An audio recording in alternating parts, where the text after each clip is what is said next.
नमस्कार दर्शकों, आप देख रहे हैं जी टाइम्स न्यूज टीवी चैनल 1। मैं हूं आर के शर्मा। आज के मुख्य समाचार। प्रधानमंत्री नरेंद्र मोदी एक ऐसी शख्सियत जिन्होंने अपने जीवन में रेलवे स्टेशन पर चाय बेचने और योगी बनकर सांसारिक जीवन का त्याग करने से लेकर दुनिया के सबसे बड़े लोकतंत्र के नायक बनने तक का सफर तय किया। उन्हें लेकर कई लोग कहते हैं कि किस्मत से एक चाय वाला देश का प्रधानमंत्री बन गया, लेकिन असल में साल 2014 में इस मुकाम तक पहुंचने से पहले नरेंद्र मोदी ने 50 साल का संघर्ष किया था, जिस कहानी से काफी लोग अनजान हैं। जैसे कि क्या आप जानते हैं कि साल 2001 में जब कच्छ में भूकंप आया था, 20,000 लोग मारे गए थे और लाखों लोग बेघर हुए थे, तब नरेंद्र मोदी ने गुजरात के मुख्यमंत्री के रूप में वहां ऐसा रेस्क्यू मिशन चलाया कि आज इस सूखे रेगिस्तान में नर्मदा नदी का पानी बहता है। लेकिन कैसे? क्या था नरेंद्र मोदी का वो गुजरात मॉडल जिसकी तारीफ पूरी दुनिया में की जाती है? और 2002 में हुए गुजरात दंगों को लेकर जब नरेंद्र मोदी की सरकार पर लांछन लगाया गया था कि उन्होंने दंगा को भड़काने का काम किया है, तब उन्होंने किस तरह राजधर्म का पालन करके विपक्ष की बोलती बंद करवा दी थी। जानेंगे नरेंद्र मोदी से जुड़ी अनकही अनसुनी कहानियों के तीसरे अध्याय में। दोस्तों, साल 1995 में हुए गुजरात विधानसभा चुनाव में भारतीय जनता पार्टी की पहली बार बहुमत से जीत होती है और केशुभाई पटेल बनते हैं गुजरात के मुख्यमंत्री। इस चुनाव में भी नरेंद्र मोदी के काम की काफी सराहना होती है और उन्हें कहा जाता है कि अब आपकी जरूरत दिल्ली में है। 20 नवंबर 1995 गुजरात छोड़कर नरेंद्र मोदी दिल्ली आ जाते हैं, जहां उन्हें भारतीय जनता पार्टी के राष्ट्रीय सचिव के रूप में नियुक्त किया जाता है। हरियाणा, चंडीगढ़ और हिमाचल प्रदेश के बाद अब उन्हें पंजाब और जम्मू कश्मीर की जिम्मेदारी भी सौंपी जाती है।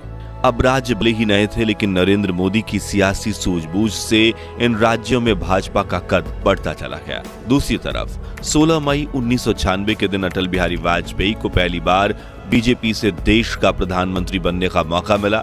हालांकि सिर्फ 16 दिन में अटल जी की सरकार गिरा दी गई, लेकिन यह भाजपा के लिए पहली सबसे बड़ी जीत थी। मुझे प्रधानमंत्री नियुक्त किया है और कल मेरा मंत्रिमंडल शपथ लेगा। राष्ट्रपति भवन से निकलने के बाद अटल बिहारी वाजपेयी पार्टी दफ्तर पहुंचे तो सभी कार्यकर्ताओं ने फूल मालाओं के साथ उनका स्वागत किया। लेकिन अटल जी की आंखें सिर्फ एक शख्स को ढूंढ रही थी, जिसकी खुशी का कोई ठिकाना ही नहीं था। वो शख्स दौड़ते हुए अटल जी के पास आया और पूरे दिल से उन्हें गले लगा लिया। अटल जी ने भी 3 बार उनकी पीठ थपथपाई। ये शख्स थे भाजपा के राष्ट्रीय सचिव नरेंद्र मोदी, जिन्होंने अटल जी का हाथ अपने माथे पर लगा लिया। वकील साहब के बाद अटल बिहारी वाजपेयी भी नरेंद्र मोदी को अपना बेटा मानते थे और वो नरेंद्र के काम से काफी प्रभावित थे। साल 1998 में मोदी के नेतृत्व में भाजपा ने हिमाचल प्रदेश में अपनी सरकार बनाई। इसी के साथ राष्ट्रीय स्तर पर उनका कद काफी बढ़ता चला गया और उन्हें भाजपा का संगठन महामंत्री बना दिया गया। मई 1999 में पाकिस्तानी सेना की कारगिल में घुसपैठ हुई और उन्हें मुंहतोड़ जवाब देने के लिए भारत ने जंग का ऐलान कर दिया। हम शांति चाहते हैं, ये तो दुनिया ने देखा। अब दुनिया ये देखेगी कि हम शांति की रक्षा के लिए और अपनी शक्ति का भी प्रदर्शन कर सकते हैं। लड़ाई के परिणाम के बारे में भी मेरे मन में कोई संदेह नहीं है। हमारी विजय निश्चित है और हम विजयी होकर दिखाएंगे। उस दौरान भारतीय सेना का मनोबल बढ़ाने के लिए नरेंद्र मोदी खुद कारगिल गए। उन्हें घायल जवानों से मुलाकात करने की जिम्मेदारी मिली और जवानों की सलामती के लिए वो प्रार्थना करने के लिए अमरनाथ गुफा में दर्शन करने भी पहुंचे। ऐसे ऐतिहासिक जंग में भारतीय सेना ने पाकिस्तानी घुसपैठियों को मार भगाया और केंद्र में अटल जी के नेतृत्व में भाजपा ने तीसरी बार अपनी सरकार बनाई। लेकिन हैरानी की बात यह है कि उस दौर में अपने गढ़ गुजरात में ही भाजपा की पकड़ कमजोर पड़ रही थी। राज्य में तो केशुभाई पटेल की भाजपा सरकार थी, लेकिन जनता भाजपा से खफा होने लगी थी। इसलिए 2000 में हुए स्थानीय निकाय चुनाव में भाजपा को बड़ी हार मिली। 26 जनवरी 2001 के दिन जब देश भर में गणतंत्र दिवस का उत्सव मनाया जा रहा था, तब कक्ष के भुज में 8.1 मैग्नीट्यूड के भूकंप ने भयंकर त्रासदी मचाई, जिसमें 20,000 लोगों की जान चली गई, 1,66,000 लोग जख्मी हुए और लाखों लोग बेघर हो गए। नरेंद्र मोदी भी कक्ष के दौरे पर पहुंचे और गुजरात सरकार को जल्द से जल्द बचाव कार्य करने की सलाह दी। लेकिन इस काले दौर में राहत और बचाव कार्यों को लेकर केशुभाई पटेल की सरकार पर काफी सवाल उठे। सितंबर महीने में साबरकांठा की लोकसभा सीट और साबरमती की विधानसभा सीट पर उपचुनाव हुए और दोनों जगह बुरी तरह से भाजपा की हार हुई, जो देखते हुए भारत के प्रधानमंत्री अटल बिहारी वाजपेयी ने 1 अक्टूबर 2001 के दिन नरेंद्र मोदी को फोन करके मिलने बुलाया और कहा, अब आपको गुजरात जाना चाहिए और वहां के मुख्यमंत्री पद की कमान संभालनी चाहिए। अटल जी की आज्ञा का पालन करते हुए नरेंद्र मोदी गुजरात आ गए और 7 अक्टूबर 2001 के दिन वो गुजरात के मुख्यमंत्री बने। जिसके बाद उन्होंने सबसे पहला काम किया वो था कक्ष का दौरा, जहां के लोगों के हालात देखकर उनकी आंखों से आंसू आए। इतिहासकार विष्णु पांड्या बताते हैं, नरेंद्र मोदी का जीवन सूत्र है आपत्ति को अवसर में बदलना। इसलिए उन्होंने भुज की पुनर्रचना का संकल्प लिया, वो भी पहले से 10 गुना बेहतर शहर बनाने का संकल्प, और उन्होंने उनके नेतृत्व में जल्द ही पूरे जिले को रिवाइव किया। मोदी जी ने ही कक्ष के रेगिस्तान में रहने वाले लोगों तक नर्मदा का पानी पहुंचाया, वहां कई उद्योगों का विकास करवाया और कक्षी लोग को फिर अपने पैरों पर खड़े होने में सहायता की। आज कक्ष में काफी बड़ा सोलर प्लांट, 35 से अधिक कॉलेज और एक विश्वविद्यालय, 1000 से अधिक नए स्कूल और एक नया भूकंपरोधी जिला अस्पताल और हर घर के लिए नर्मदा का पानी है। यहां तक कि आज कक्ष के कांडला और मुद्रा बंदरगाह सामूहिक रूप से देश के 30% शिपिंग कार्गो को संभालते हैं। कक्ष में हुए इस विकास कार्य को देखते हुए गुजरात के लोगों का नरेंद्र मोदी पर विश्वास बढ़ता चला गया। मगर फिर हुआ एक हादसा जिसने न सिर्फ गुजरात बल्कि पूरे देश को हिलाकर रख दिया। दरअसल 26 फरवरी 2002 के दिन 2000 लोगों से खचाखच भरी ट्रेन साबरमती एक्सप्रेस से अयोध्या रवाना हुई।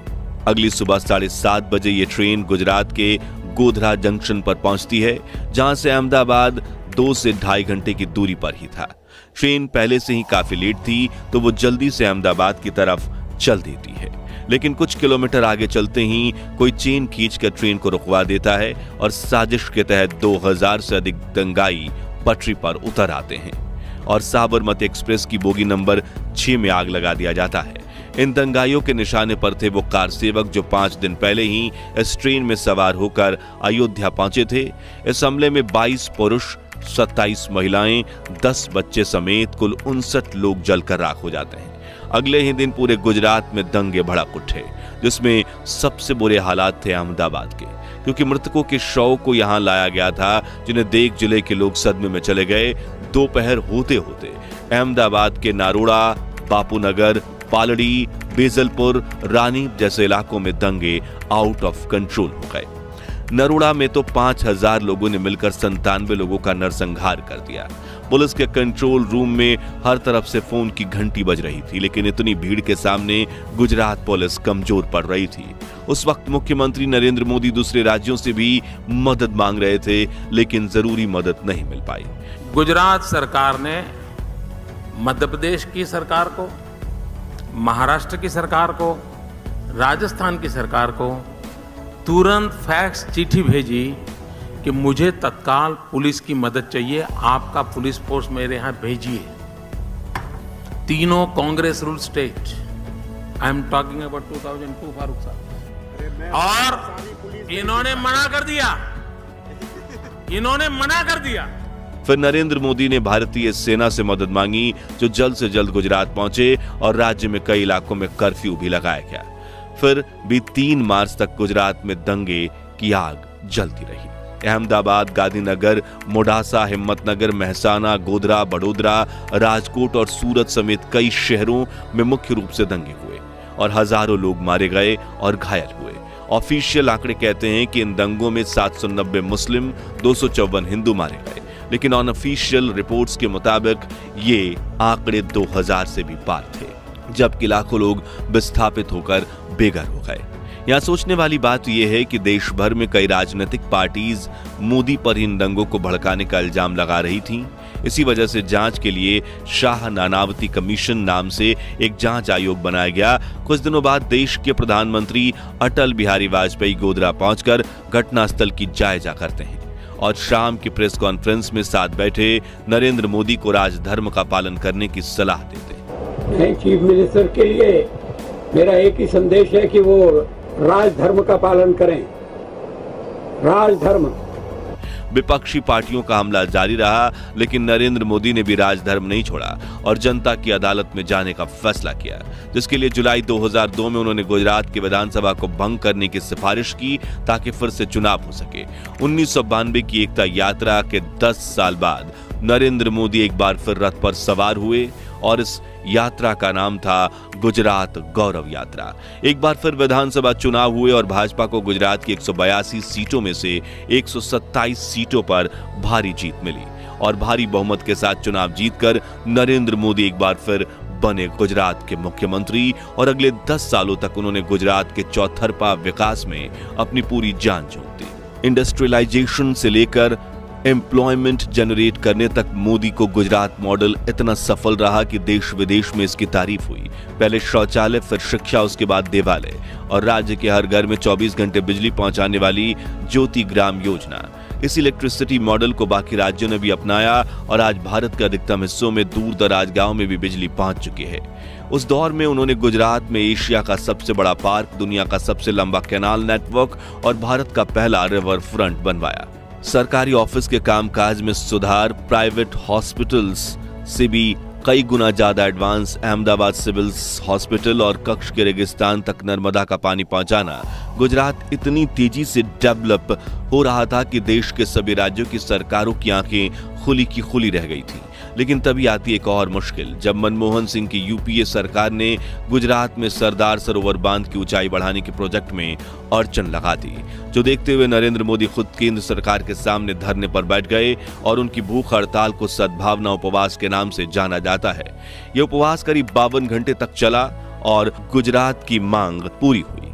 विशेषज्ञ बताते हैं कि नरेंद्र मोदी आज तक ऐसे इकलौते मुख्यमंत्री हैं जो अपने राज्य के लिए उपवास पर बैठे हों। साल 2007 में हुए गुजरात विधानसभा चुनाव में भी नरेंद्र मोदी को भारी बहुमत के साथ जीत मिली। अब उनके लिए केंद्र के लिए रास्ता साफ हो गया था, लेकिन इसमें सबसे बड़ी अड़चन थी गुजरात दंगों में उनके ऊपर लगे आरोप, जिसके लिए नानावती कमीशन ने 45,000 शपथ पत्र और 1000 गवाहों के स्टेटमेंट्स के साथ 1500 पन्नों की अपनी फाइल रिपोर्ट कोर्ट में सबमिट की, जिसमें नरेंद्र मोदी और गुजरात गवर्नमेंट को क्लीन चिट दे दी गई। साथ ही उन्होंने देश और दुनिया में मोदी के खिलाफ फैलाए गए हर तरह के प्रोपेगेंडा को खारिज कर दिया। दूसरी तरफ राज्य सरकार ने दंगों की जांच के लिए एसआईटी यानी स्पेशल इन्वेस्टिगेशन टीम का गठन किया, जिनकी रिपोर्ट में भी गुजरात दंगों में नरेंद्र मोदी को बेकसूर पाया गया और साल 2012 में नरेंद्र मोदी को क्लीन चिट दे दी गई। उसी साल गुजरात में हुए चुनाव और नरेंद्र मोदी की जीत ने हैट्रिक लगा थी। उस समय था राज्य से निकलकर केंद्र की तरफ बढ़ने का। लेकिन कैसे केंद्र में बैठे दिग्गज नेताओं के सामने मुख्यमंत्री ने लोकसभा चुनाव लड़ा और बने दुनिया के सबसे बड़े लोकतंत्र के नायक। और प्रधानमंत्री बनने के बाद नरेंद्र मोदी ने ऐसा तो क्या किया कि पहले 2014, फिर 2019 और अब 2024 में भी चुनाव जीतकर उन्होंने प्रधानमंत्री बनने की हैट्रिक लगा दी। जानेंगे इस दिलचस्प कहानी के अगले अध्याय में, जिसकी नोटिफिकेशन सबसे पहले पाने के लिए चैनल को सब्सक्राइब करके पास वाली घंटी जरूर बजा दीजिए। प्रधानमंत्री नरेंद्र मोदी के जीवन के संघर्ष, देश के प्रति समर्पण और उनके महान व्यक्तित्व पर अगर आपको भी गर्व है तो प्लीज कमेंट बॉक्स में उनकी तारीफ में 2 बोल जरूर लिखिए। ये वीडियो अच्छा लगा हो तो इसे लाइक और शेयर करके 11,111 लाइक्स के लक्ष्य को हासिल करने में हमारी मदद कीजिए और इस सीरीज के पहले पार्ट को आप यहां क्लिक करके देख सकते हैं। मिलते हैं अगले वीडियो में। जय हिंद, जय भारत।